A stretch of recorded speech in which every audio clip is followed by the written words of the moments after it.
بسم اللہ الرحمن الرحیم۔ عزیز طلبہ و طالبات، کلاس 9 اسلامیات لازمی فیڈرل بورڈ کے نصاب کے تحت ہم کورس پڑھ رہے ہیں۔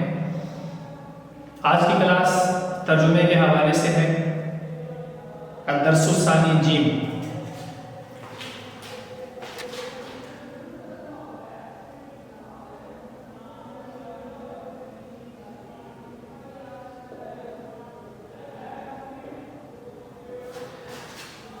آج کی کلاس میں ہم نے الدرس الثانی جیم سورہ انفال کی اس کی آیات 45 سے لے کر 48 تک ہیں، 45 سے لے کر 48 تک اس کا ترجمہ کرنا ہے۔ تو آپ سب بچے اپنے سامنے اپنی اپنی کتابیں کھول لیں تاکہ ہم ترجمہ کر سکیں۔ اعوذ باللہ من الشیطان الرجیم، بسم اللہ الرحمن الرحیم۔ یا ایہا الذین آمنوا اذا لقیتم فئة فاثبتوا واذکروا اللہ کثیرا لعلکم تفلحون۔ وَأَطِيعُوا اللَّهَ وَرَسُولَهُ وَلَا تَنَازَعُوا فَتَفْشَلُوا وَتَذْهَبَ رِيحُكُمْ وَاصْبِرُوا إِنَّ اللَّهَ مَعَ الصَّابِرِينَ۔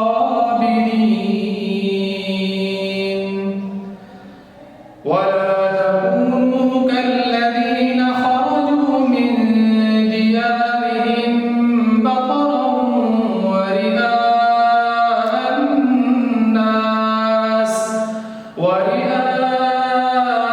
النَّاسِ وَيَصُدُّونَ عَن سَبِيلِ اللَّهِ وَاللَّهُ بِمَا يَعْمَلُونَ مُحِيطٌ۔ وَإِذْ زَيَّنَ لَهُمُ الشَّيْطَانُ أَعْمَالَهُمْ وَقَالَ لَا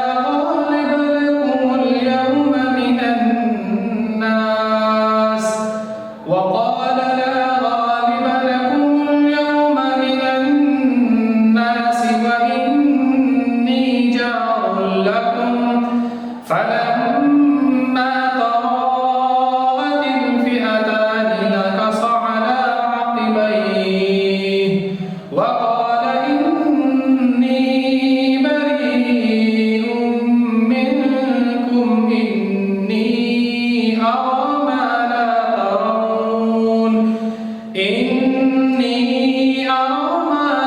تَرَوْنَ إِنِّي أَخَافُ اللَّهَ وَاللَّهُ شَدِيدُ الْعِقَابِ۔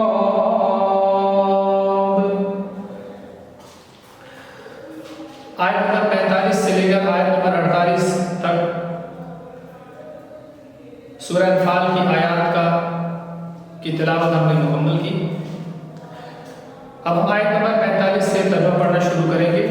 پہلی آیت، یا ایھا الذین آمنوا اذا لقیتم فئة فاثبتوا واذکروا اللہ کثیرا لعلکم تفلحون۔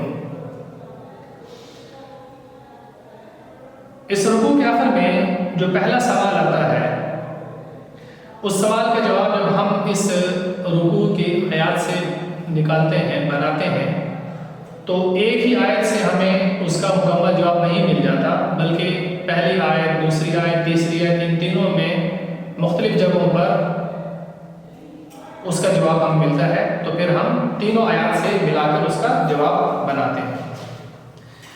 پہلے ہم ترجمہ کر لیتے ہیں، اس کے بعد پھر ہم اس سوال کا جواب مکمل کریں گے۔ یا ایھا الذین آمنوا، بہت آسان ترجمہ، اے ایمان والو، اے مومنو، اے ایمان والو۔ اذا لقیتم فئة، اذا کا مطلب جب، لقیتم کا لفظی معنی تم ملاقات کرو، یعنی تم آمنے سامنے ہو۔ فئة لشکر کو کہتے ہیں، جماعت، گروہ، لشکر کو کہتے ہیں۔ تو اذا لقیتم فئة، جب تم کسی لشکر کے آمنے سامنے ہو، مطلب مسلمان کسی جگہ جہاد کے لیے گئے، سامنے کافروں کا لشکر ہے، اب ایمان والوں کو حکم دیا جا رہا ہے کہ ایمان والوں جب تم کافروں کے آمنے سامنے ہو تو اس وقت کون کون سے کام کرو اور کون کون سے کام مت کرو۔ تو پہلا کام کہا گیا کہ فثبتوا، فا کا مطلب تو اثبتوا، ثابت قدم رہو، ثابت قدم مطلب جمے رہو، ڈٹے رہو۔ فثبتوا پہلا کام ثابت قدم رہو۔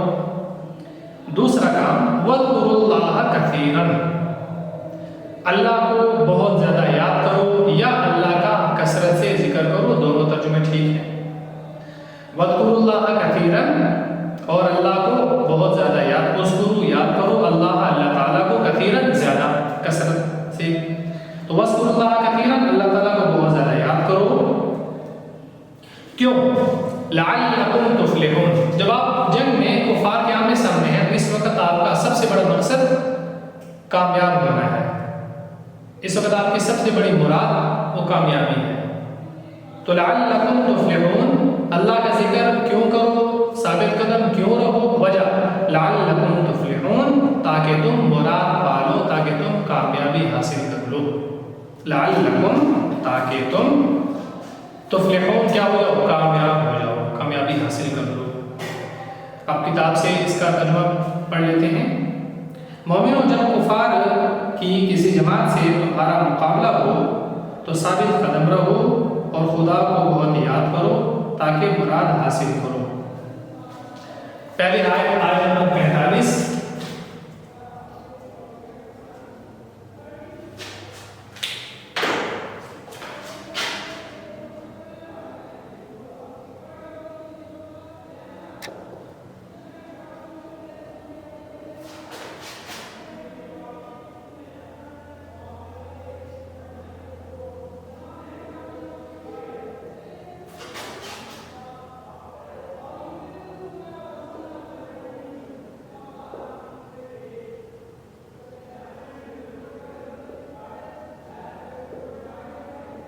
یا ایھا الذین آمنوا اذا لقیتم فئۃ، اس آیت مبارکہ کا ترجمہ ہم نے مکمل کر لیا، لفظی ترجمہ بھی اور کتاب سے بامحاورہ بھی۔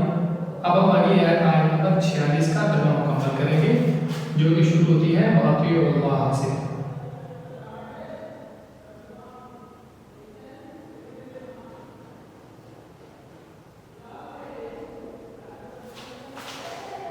اگلی آیت وَأَطِیعُوا اللَّهَ وَرَسُولَهُ وَلَا تَنَازَعُوا فَتَفْشَلُوا وَتَذْهَبَ رِیحُکُمْ وَاصْبِرُوا إِنَّ اللَّهَ مَعَ الصَّابِرِینَ۔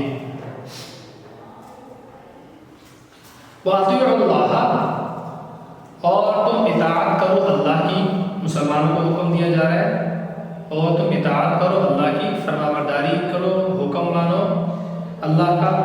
وَرَسُولَهُ، اور اس کے رسول کا، واو کا مطلب اور، رسول کا مطلب رسول، ہو کا مطلب ہوتا ہے اس کا، اس کی، اس کو، تو رسولہ، اور اس کے رسول کی بھی اطاعت کرو۔ ولا تنازعوا، واو کا مطلب اور، لا کا مطلب نہیں، تنازعوا تم آپس میں جھگڑو، تنازعوا کا مطلب ہے تم آپس میں جھگڑا کرو۔ اس کے شروع میں جب لفظ لا آ گیا اب اس کا معنی الٹ ہو جائے گا، تم آپس میں لڑائی جھگڑا نہ کرو۔ ولا تنازعوا، اور آپس میں لڑائی جھگڑا مت کرو۔ تو کیا ہو جائے گا اگر تم لڑائی جھگڑا کرو گے تو اس کا صلہ، اس کا بدلہ، اس کا نتیجہ کیا ہوگا؟ فتفشلوا، تو کیا ہو جائے گا؟ تم بزدل ہو جاؤ گے۔ فتفشلوا، تو کیا ہو جائے گا؟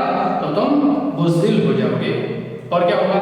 وتذهب ريحكم، اس لفظ کا آپ کو لفظی معنی بھی بتا دیتا ہوں اور بامحاورہ بھی بتا دیتا ہوں۔ واو کا مطلب اور، تذهب کا مطلب ہوتا ہے چلی جائے گی، جاتی رہے گی۔ ریحکم کا مطلب، ریح کا مطلب ہوا، حکم کا مطلب تم، تو ریحکم کا مطلب تمہاری ہوا۔ تو وتذهب ريحكم، ریحکم کا کیا ترجمہ ہوا؟ تمہاری ہوا جاتی رہے گی، تمہاری ہوا چلی جائے گی، یہ ہے اس کا لفظی معنی۔ جب ہم اس آیت کا ترجمہ مکمل کر لیں گے پھر اس کی تشریح بھی بتا دوں گا۔ وتذهب ريحكم، اور تمہاری ہوا جاتی رہے گی۔ واصبروا، اور تم کیا کرو؟ صبر کرو، صبر سے کام کرو۔ کیوں؟ ان اللہ مع الصابرین، بہت مشہور آیت قرآن کریم کی آیت کا حصہ ہے، ہمارے عام طور پر اردو میں بولنے میں بھی استعمال ہوتا ہے، بے شک اللہ تعالیٰ صبر کرنے والوں کے ساتھ ہے۔ عربی میں بھی اور اردو میں بھی ہمارے زبانوں پر اکثر یہ جملہ آتا ہے، بے شک اللہ صبر کرنے والوں کے ساتھ ہے۔ ان کا مطلب بے شک، لفظ اللہ کا مطلب اللہ، ان اللہ بے شک اللہ تعالیٰ، مع کا مطلب ہوتا ہے ساتھ، جس کو اردو میں لفظ استعمال ہوتا ہے معیت، یعنی ساتھ ہونا، اور الصابرین صبر کرنے والے، تو ان اللہ مع الصابرین بے شک اللہ تعالیٰ صبر کرنے والوں کے ساتھ ہے۔ لفظی ترجمہ ہم نے مکمل کر لیا، ہم کتاب سے اس کا ترجمہ دیکھ لیتے ہیں۔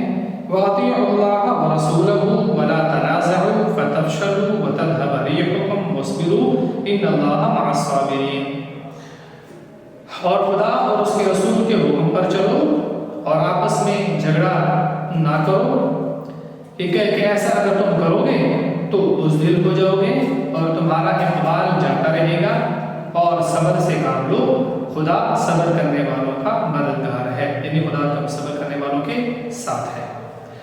آیت مبارکہ ہم نے یہاں تک پڑھی، اس میں تشریح طلب بات جو آپ کو بتائی تھی وہ متذہب حکم ہے۔ کتاب میں ہم نے آپ کو ترجمہ بتایا کہ تمہاری ہوا جاتی رہے گی، اس کا لفظی معنی ہے، اور کتاب والے نے اس کا ترجمہ کیا ہے تمہارا اقبال جاتا رہے گا، یہ معنی ہے۔ لیکن یہ دونوں ترجمے ہمارے عام طور پر کلاس 9 کے بچوں کو آسانی سے سمجھ میں آنے والے نہیں ہیں کہ تمہاری ہوا جاتی رہے گا کہ کیا مطلب ہے، تمہارا اقبال جاتا رہے گا اس کا کیا مطلب ہے۔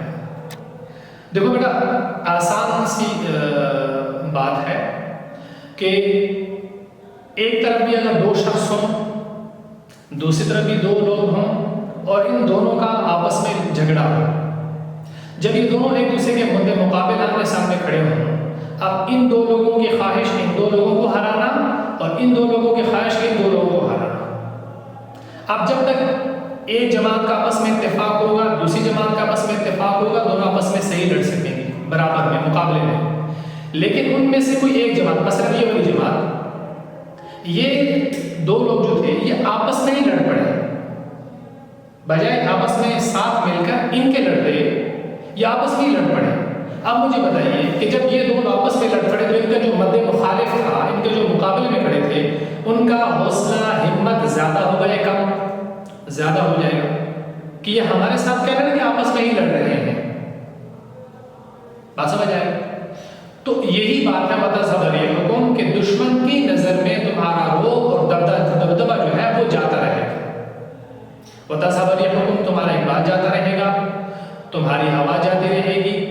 اس کا مطلب یہ ہے کہ دشمن کی نظر میں تمہارا روب اور دبدبہ جو ہوگا، قرآن کریم کی آیت کے پچھلے لفظ میں آپ دیکھتے ہیں وَلَا تَنَازَعُوا، آپس میں لڑائی مت کرو، تو کیا ہوگا؟ فَتَفْشَلُوا، تم بزدل ہو جاؤ گے، تمہاری ہمت کم پڑ جائے گی، اور کیا ہوگا؟ دشمن کی نظر میں تمہارا روب اور دبدبہ ختم ہو جائے گا۔ اسی کو کہا وَتَذْهَبَ رِيحُكُمْ وَاصْبِرُوا إِنَّ اللَّهَ مَعَ الصَّابِرِينَ۔ آیت مبارکہ ترجمہ ایک دفعہ دوبارہ پڑھ لیتے ہیں، اور خدا اور اس کے رسول کے حکم پر چلو اور آپس میں جھگڑا نہ کرو، کہ اگر ایسا کرو گے تو تم بزدل ہو جاؤ گے، تمہارا اقبال جاتا رہے گا، اور صبر سے کام لو، بے شک اللہ تعالیٰ صبر کرنے والوں کے ساتھ ہے۔ آج کی کلاس میں ہم نے آیت نمبر 45 اور 46 کا لفظی اور دعا محاورہ ترجمہ مکمل کیا۔ انشاءاللہ اگلی کلاس میں ہم یہاں سے آگے ترجمے کو پڑھیں گے۔ السلام علیکم۔